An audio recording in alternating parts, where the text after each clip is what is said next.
Did you know that many German windows can open in two completely different ways using a single handle? When the handle is in one position, the entire sash swings inward from the side, almost like a door. But close the window, turn the same handle again, and pull. This time, the bottom remains secured, while the top edge tilts inward, creating a narrow opening across the top. The glass is the same. The frame is the same. And there's no second handle for selecting another mechanism. So how can the same assembly completely change its axis of movement? This system is known internationally as tilt and turn. It appears in many German homes and is also common across other European countries. It isn't found in every German house, nor was it designed exclusively for Germany. But it has become especially popular in regions where airtightness, thermal insulation, and controlled ventilation are major priorities. The window seems simple to operate. In the most common configuration, the sash is closed when the handle points downward. Turn it to the horizontal position, and the window can swing open from the side. Turn the handle upward, and the sash can tilt inward. The exact positions may vary by manufacturer and model, but the basic principle remains the same. The most interesting detail is that this window doesn't simply have two independent sets of hinges. There isn't one complete side opening mechanism and another separate mechanism along the bottom. Instead, the handle controls a network of concealed hardware that runs around almost the entire perimeter of the sash. Depending on the handle's position, this network determines which points remain secured, which are released, and which axis the window will use. In other words, the handle doesn't merely open a latch, it reconfigures a small machine. To understand how, we need to begin with the exact component the homeowner touches.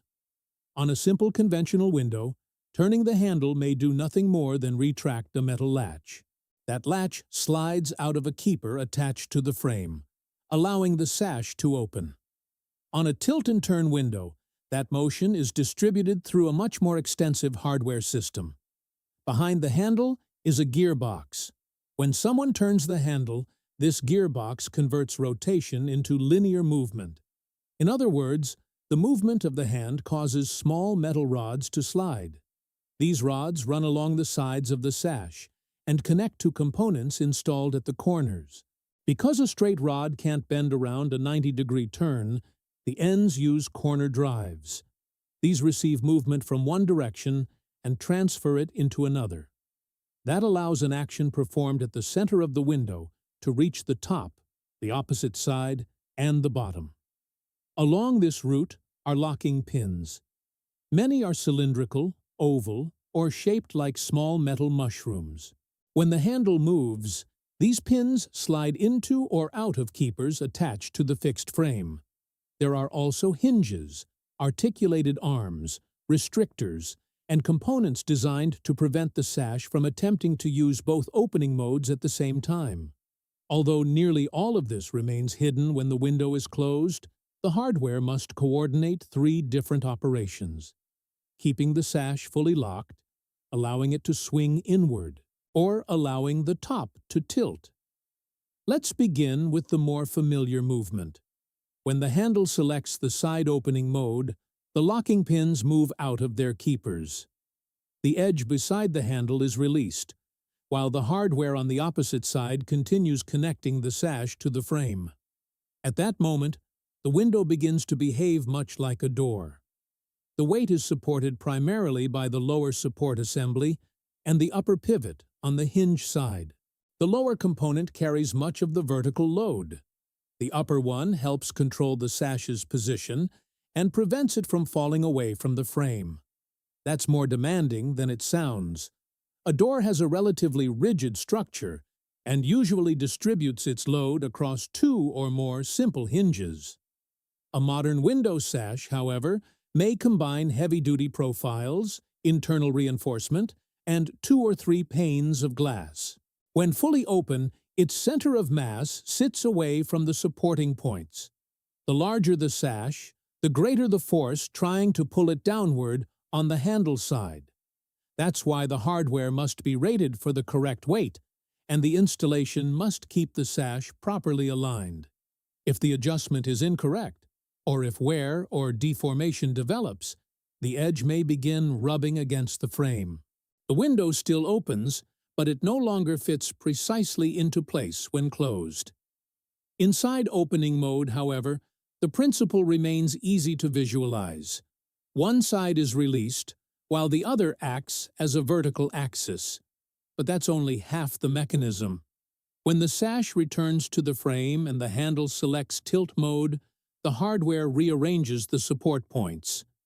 The upper connections that held the sash in side opening mode are now partially released or reconfigured. The lower section, meanwhile, remains secured. The top can move away from the frame, but the sash can't come free completely. An articulated metal arm, often called a scissor stay, controls this movement. It sits near the top and limits the opening angle. Without it, the weight of the sash could allow it to fall too far inward. At the bottom, specialized hardware components form the new axis. Instead of rotating around a vertical line, the sash now pivots around a roughly horizontal line. It's almost as if the handle chooses which hinges the window will use at that moment. That comparison helps visualize the system, although the actual mechanics are more complex. Complete hinges don't suddenly appear from nowhere. What changes is the coordinated arrangement of the connections between the moving sash and the fixed frame. In side opening mode, one vertical edge remains hinged. In tilt mode, the bottom remains supported, while the top gains controlled freedom of movement. This change explains why the sash should normally be closed completely before the handle position is changed. The mechanism was designed to select its mode, while the window is seated and aligned with the frame. Attempting to turn the handle while the sash is open can leave components in incompatible positions. Many models include a mishandling device. This is a small component that is pressed when the sash closes. While the window is open, it can block certain movements of the handle. Even so, some windows may appear to hang from only the lower corner when the handle is operated incorrectly. That doesn't necessarily mean the sash has come loose. In many cases, the mechanism has simply become caught between two configurations and needs to be repositioned correctly. But why build such elaborate hardware just to create a narrow opening across the top? The answer begins when the sash closes. At that moment, the pins distributed around the perimeter re-enter the keepers on the frame. As they move, some travel across small angled surfaces. This motion does more than prevent the window from opening. It also pulls the sash tightly against the weather seals. This is known as multi-point locking. Instead of pressing the window closed at only one location near the handle, the mechanism secures it at several points. This helps maintain more even compression around the entire sash. A single lock might hold the center securely, while allowing small gaps at the corners, especially on a tall or wide window. With multiple locking points, it becomes more difficult for wind to distort the sash or pull part of it away from the seal. The weather stripping must also be compressed by the right amount. Too little pressure creates gaps that allow air and water to pass through. Too much makes the handle difficult to turn, can wear down the seals, and places unnecessary stress on the hardware. That's why many of the pins are adjustable. Technicians can make small changes to the closing pressure or correct the alignment without replacing the entire window. This is an important revelation. The complexity of a tilt-and-turn window doesn't exist only to provide two ways of opening. The same system that changes the axis also helps create a tight seal around the entire perimeter. And that helps explain why it became so popular in cold regions. During winter, a heated home maintains a temperature difference between the interior and exterior. Heat is always finding ways to move through walls, roofs, floors, and windows. Beyond conduction through materials, there's another form of heat loss: air leakage. If heated air continuously escapes through gaps, it must be replaced by cold air from outside. The heating system then has to work to warm that new air. A well-sealed window reduces this uncontrolled exchange. That doesn't mean the house should remain unventilated. The problem isn't outdoor air entering by itself, but the lack of control. A permanent gap allows the wind to decide how much air enters, when it enters, and for how long. The tilt-and-turn window provides options. The side opening mode exposes a large area and allows rapid air exchange.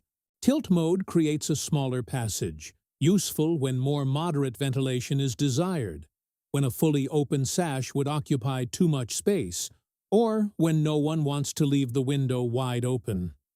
This creates an interesting architectural contradiction.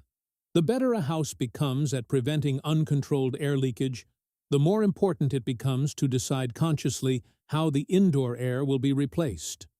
Older homes often ventilated even when everything appeared to be closed.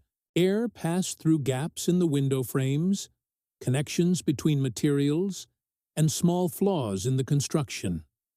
That may have kept the interior from feeling completely stuffy, but it also wasted energy and created uncomfortable cold drafts. As buildings became more airtight, this accidental ventilation decreased. Residents gained greater control, but they also took on more responsibility for replacing indoor air. The sash itself reveals another part of this evolution. Older windows might use only a single thin pane of glass. Modern systems commonly use double glazing and, in higher performance applications, triple glazing. Double glazing consists of two panes separated by a spacer installed around the edges. Between them is a sealed cavity filled with air, or, in certain products, a gas with lower thermal conductivity, such as argon. Triple glazing uses 3 panes and 2 cavities. Some surfaces also receive low emissivity coatings. These are extremely thin layers that reduce the transfer of infrared radiation, helping control heat flow without turning the window into an opaque wall. The spacers keep the panes apart and help seal the cavities. Higher performance products also attempt to reduce thermal bridging around the edge because this area can become colder than the center of the glass. The result is an insulated glass unit far thicker and heavier than a single pane. A relatively large sash can weigh dozens of pounds. Depending on its dimensions, the thickness of the glass, the profile system, and any acoustic or safety requirements, it may weigh considerably more. That makes the hardware even more impressive. The handle feels light in your hand, but it controls the locking of a heavy component. The hinges must support it while open. The upper arm must control its tilt. The pins must pull it against the seals, and after thousands of cycles, the sash still needs to return to exactly the right position. The window works properly only when the glass, profiles, reinforcement, hardware, seals, and installation function as a single system. But why does adding more panes improve comfort? Glass conducts heat relatively easily. A single pane physically separates two environments but provides limited thermal resistance. By creating sealed cavities, the system adds layers in which air movement is restricted. This reduces part of the heat transfer. The effect can be felt inside the room. On a cold night, the interior surface of single-pane glass tends to become very cold. Even without touching it, someone standing nearby may feel uncomfortable because the body exchanges radiant heat with that surface. Air in contact with the glass also cools, sinks, and creates a draft near the floor. With a high-performance insulated glass unit, the surface facing the room tends to remain warmer. This improves comfort near the window and reduces heat loss. It can also reduce the likelihood of condensation at the center of the glass, although it can't eliminate it under every condition. If indoor humidity is too high or certain edges and connections remain cold, water can still condense. And here we encounter another interesting detail. Tilt mode isn't necessarily the best way to ventilate during winter. It's convenient, but leaving a window tilted for long periods can allow continuous heat loss. The surfaces around the opening may also become cold. Depending on the conditions, that may be undesirable for both comfort and moisture control. In Germany, people often refer to Stoßlüften, a term associated with short, intensive ventilation. The basic idea is to open the window fully for a few minutes, exchange a significant amount of air, and then close it again. When windows are available on opposite sides, cross-ventilation can accelerate this exchange even more. This can be more efficient than leaving a small opening for hours because the indoor air is replaced quickly without allowing walls, furniture, and other elements to cool for the same length of time. But the appropriate duration depends on the outdoor temperature, wind, room size, occupancy, and existing ventilation. This isn't a universal rule declaring tilt mode wrong. The two modes serve different situations. Tilting may be useful in mild weather, during activities that produce odors, or whenever a limited opening is preferred. Fully opening the sash may be more appropriate for a rapid air exchange in cold weather. The need for ventilation doesn't come from breathing alone. Showers release steam. Heated pots add moisture. Clothes drying indoors transfer water into the air. Plants, people, and certain household activities contribute as well. Warm air can hold more water vapor than cold air. When that humid air encounters a sufficiently cold surface, some of the vapor turns into droplets. That's why condensation usually appears first at the coldest points. The edges of the glass, thermal bridges, wall corners, and areas behind furniture where air circulation is limited. Ventilation helps remove excess moisture, but the window can't solve the problem by itself. If there is water infiltration, inadequate insulation, severe thermal bridging, insufficient heating, or excessive moisture production, simply tilting the sash may not prevent mold. The building needs to function as a system made up of insulation, heating, air tightness, and ventilation. Another feature stands out when this window is compared with common designs in other countries. The sash usually opens inward. Why not outward? The first advantage is cleaning. In an apartment, opening the sash inward allows both sides of the glass to be reached without leaning dangerously outside. Seal maintenance and hardware inspections can also be performed from indoors. The second reason is compatibility with the tilting motion. Because the top pivots inward, using the same opening direction makes it easier to integrate both modes. The hardware remains in relatively protected locations when the window is closed, and the open sash doesn't project beyond the facade, where it could be more directly exposed to wind, rain, or exterior elements. This configuration also works well in multi-story buildings, where reaching the exterior face would be difficult. But there's an obvious disadvantage. When fully open, the sash takes up space inside the room. It can interfere with curtains, interior blinds, potted plants, objects on the windowsill, or nearby furniture. A gust of wind can also move it if there is no suitable restraint. That's why a tilt-and-turn window isn't automatically the best choice for every home. Compare this system with a sliding window, which is very common in Brazil and many other countries. A sliding window moves its sashes parallel to the frame. It doesn't project into the interior or exterior. Its operation can be simple, its cost may be lower, and it works well in places where furniture or circulation is close to the opening. On the other hand, in many sliding designs, one sash remains in front of the other. That means only part of the opening becomes completely unobstructed. Air tightness also depends on the design. Basic systems may use brush seals and sliding intersections, while more sophisticated frames use solutions capable of achieving much higher performance. On a tilt-and-turn window, the sash can free a large portion of the opening when it swings inward. When closed, Multi-point hardware can press it against continuous seals. But that capability requires more components, precise manufacturing, compatible profiles, careful installation, and periodic adjustment. The hardware must match the size and weight of the sash. An out-of-square installation can compromise both movement and sealing. A sliding window and a tilt-and-turn window respond to different priorities, where space efficiency, simplicity, and initial cost matter.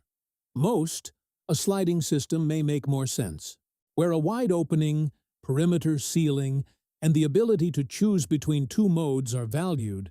Tilt and turn offers clear advantages. Climate helps explain its presence across European countries, but it isn't the only reason. There's also industrial tradition, manufacturer availability, standardized profile systems, workers familiar with the mechanism, and the expectations of the real estate market. Once consumers, builders, and regulations begin valuing a certain level of performance, the entire production chain organizes itself to provide it. That makes the mechanism feel less unusual. For someone who grew up using these windows, turning the handle upward and tilting the sash is as normal as sliding open a window in another country. And the evolution of buildings has created one final curiosity. Some high-performance homes are so well insulated and airtight that they use mechanical ventilation with heat recovery. In this system, fans remove air from rooms such as kitchens and bathrooms while supplying filtered outdoor air to bedrooms and living areas. Before the indoor air is exhausted, it transfers some of its heat to the incoming air without the two air streams having to mix directly. This allows the house to replace indoor air even with the windows closed while reducing the energy loss through ventilation.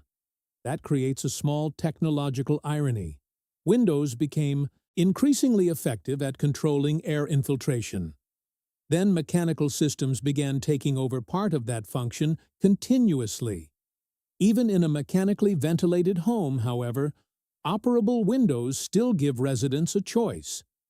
They provide natural ventilation when outdoor conditions are pleasant, help release odors or heat quickly, and preserve a direct connection to the outside. In the end, the entire system can be summarized in a single gesture. One handle and three main positions: close, swing inward, tilt. But behind that simple control is a gearbox moving rods, corner drives transferring force around bends, pins entering keepers, hinges supporting dozens of pounds, and an articulated arm controlling the change in axis. When the window swings open like a door, the hardware keeps one side hinged.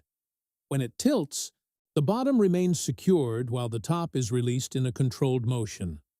When it closes, multiple locking points pull the sash against the weather seals. German windows don't open in two ways as a gimmick. They do it because a single sash combines three different functions: sealing tightly, providing ventilation, and opening completely. And all of it begins with a simple turn of the handle. If you enjoyed this video, leave a like and subscribe to the channel so you don't miss the next ones.